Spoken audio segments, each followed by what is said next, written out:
На днях спочив ізвісний русинський поет Михаїл Кемінь. І з чим одійшов він у вічність?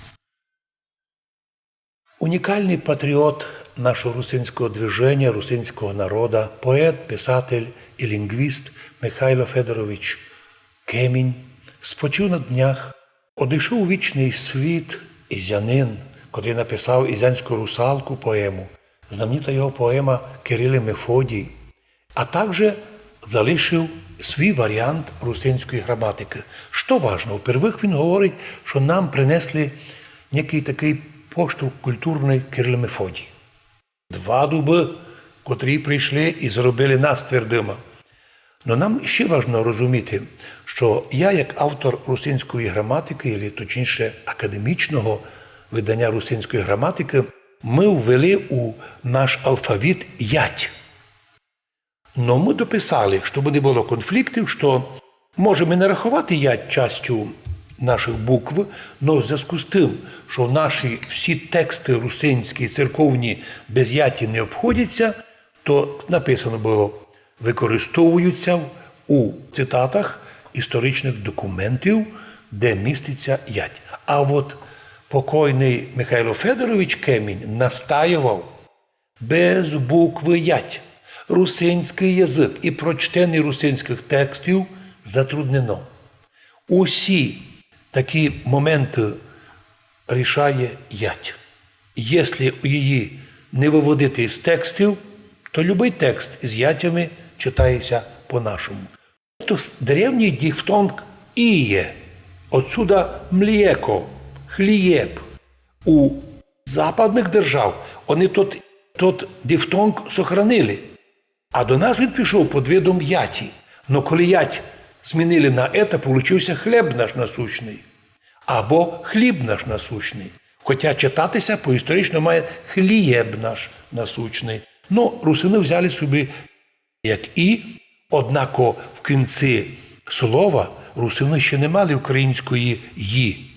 То Михайло Федорович предложив то граматично є, що він у граматиці вказав, що було і в пережих граматиках.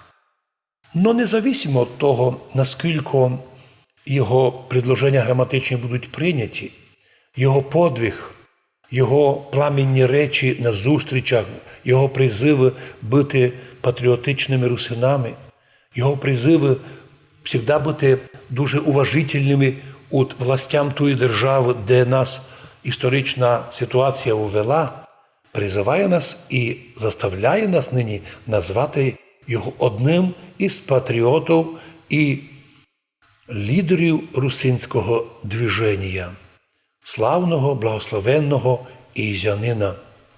Кроме того, він намікав усім нам до того часу, доки русини не визнані в Україні, любий чоловік має право говорити од усіх русинів.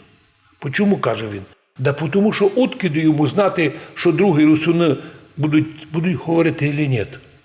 От з того моменту, коли держава ісправить свої помилки, великі помилки, в той момент буде народ способний вибрати собі вже депутатів, лідерів і вже можуть колективно робити. До того часу, у будь-якому випадку, каже, казав Михайло Федорович, треба.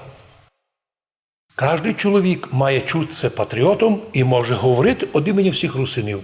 Тому що не знає він, якщо він не скаже, а може і ніхто не скаже. Тому у нас є у русинів лідери движення, а не лідер. Да й взагалі ми були в Данії, і там нам у датському інституті рекомендували русинське движення у тій державі, де не хочуть визнавати національність, смертельно звести всіх в одну організацію, бо її нараз возглавить спецслужба. Лучше мати, там вони казали, хоч 5-6 незалежних русинських організацій, які треба мало імітувати, між ними конфліктують. Але, хоча в нас є дійсно було 5-6 організацій, і могли критикувати одне других, но вимоги від усіх русинських організацій єднакі, єдні і чітко звучать.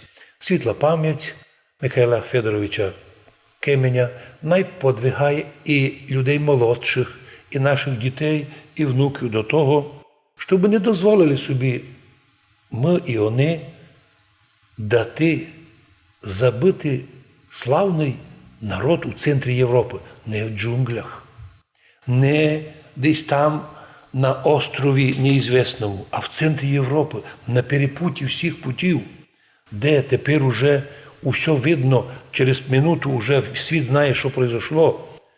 Ми не сміємо дозволити мудрецям і хитрецям цього світа забанити вопрос о существуванні мирного, в основному православного, частю греко-католицького, європейського, демократичного, мирного народа, котрий составляє нині тепер громадяни України.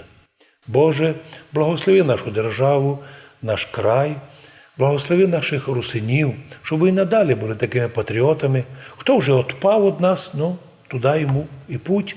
Хто твердо пам'ятає материнський язик і любить свій народ, і не хоче кидати угля на чужий ладан, на чужоє кадило, а хоче мати свій погляд і зберігати історичну пам'ять, держатися локального патріотизму, тому нині і повні благословення. Вічна пам'ять новопредставленому нашому брату Михайлу Федоровичу Кеменю. На сім конець передачі недосказаної. Будьте здорові! Будьте здорові і з Богом. Ми, русини, були, єсме і будемо. Я русин був, єсмь і буду. Подкарпатські русини, оставте глибокий сон. Народний голос зовет нас, не забудьте о своєму.